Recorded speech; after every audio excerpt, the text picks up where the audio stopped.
आखिर क्यों द्रौपदी पांडवों को मारना चाहती थी? ऐसी क्या वजह थी जिसके कारण द्रौपदी पांडवों का खून पीना चाहती थी? कौन थी द्रौपदी और वह क्यों पीना चाहती थी पांडवों का रक्त? आइए जानते हैं इस वीडियो के माध्यम से। लेकिन वीडियो में आगे बढ़ने से पहले कमेंट बॉक्स में एक बार जय श्री कृष्ण लिखना बिल्कुल भी ना भूले। भगवान श्री कृष्ण की कृपा आपके घर परिवार पर सदैव बनी रहेगी। महाभारत की एक कथा के अनुसार एक दिन इंद्रप्रस्थ में युधिष्ठिर द्रौपदी के कक्ष में थे। भीम उधर से जा रहे थे। अचानक उनकी नज़र खिड़की से कक्ष की ओर पड़ी। उन्होंने देखा कि बड़े भैया द्रौपदी के पांव दबा रहे हैं और द्रौपदी पलंग पर खप्पर लिए बैठी है और बड़े ही क्रोध से युधिष्ठिर को देख रही है। बीच बीच में ये कह रही है कि मैं तुम सबको खा जाऊंगी, तुम सब पांडवों का रक्त पीऊंगी। भीम ये देखकर थोड़ा गुस्सा हुए और कुछ समझ नहीं पाए। उन्हें श्री कृष्ण का ध्यान आया। उनकी माया वो पहले से ही जानते थे पर कभी समझ नहीं पाए। भीम ने कृष्ण का ध्यान किया तो कृष्ण उनके सामने आकर खड़े हो गए। भीम ने कहा कि अर्जुन तुमसे बहुत सवाल करता है।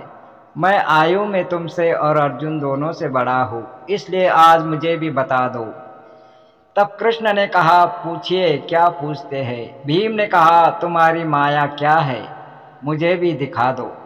इस पर कृष्ण कहते हैं, अच्छा आज की रात आप चुपचाप वन चले जाइएगा और तालाब के किनारे एक वृक्ष है, उस पर जाकर बैठिएगा। भीम ने ऐसा ही किया। उधर रात हुई और अचानक ही वहाँ प्रकाश फूटा और सरोवर के किनारे कई सिंहासन लग गए।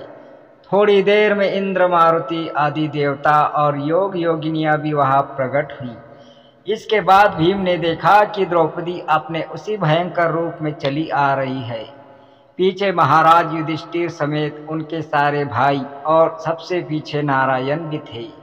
द्रौपदी सबसे ऊंचे सिंहासन पर जाकर बैठ गई। युधिष्ठिर ने फिर से क्षमा मांगते हुए जीवन दान मांगा तो द्रौपदी क्रोध में फुफकारने लगी। भीम ने देखा कि क्रोधित हुई द्रौपदी का रंग काला पड़ने लगा है और वह धीरे धीरे काली मां में बदल गई है।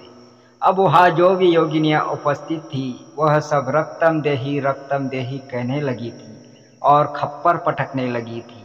भीम यह देखकर बेहोश हो गए। जब भीम होश में आए तो श्री कृष्ण सामने खड़े थे। तब उन्होंने पूछा कि क्या देखा।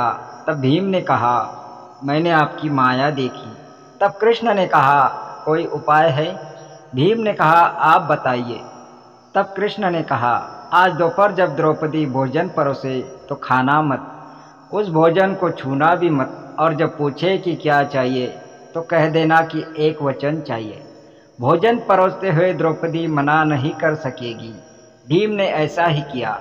पांचाली जब भोजन परोसने आई तब पांचाली ने पांडवों से पूछा कि क्या चाहिए।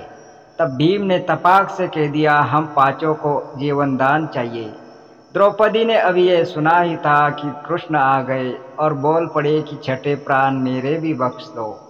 द्रौपदी खींच गई और इसी दौरान कुछ बोलने की कोशिश में उसकी जीभ दांत के बीच आ गई। इससे जीभ को घाव लग गया और जमीन पर रक्त की 6 बूंदें गिर गई।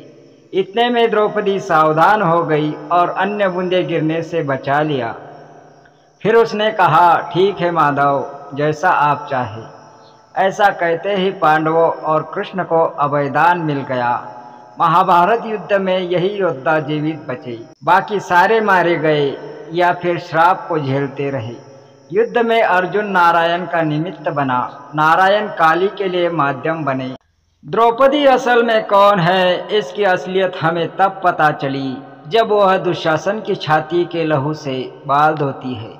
द्रौपदी के रूप में माता महाकाली ने अवतार लिया था, जो कि दुर्गा की एक शक्ति थी, ताकि कृष्ण के साथ मिलकर वह अधर्म का नाश कर सके। यही कारण था द्रौपदी पांडवों को मारना चाहती थी और उनका रक्त पीना चाहती थी।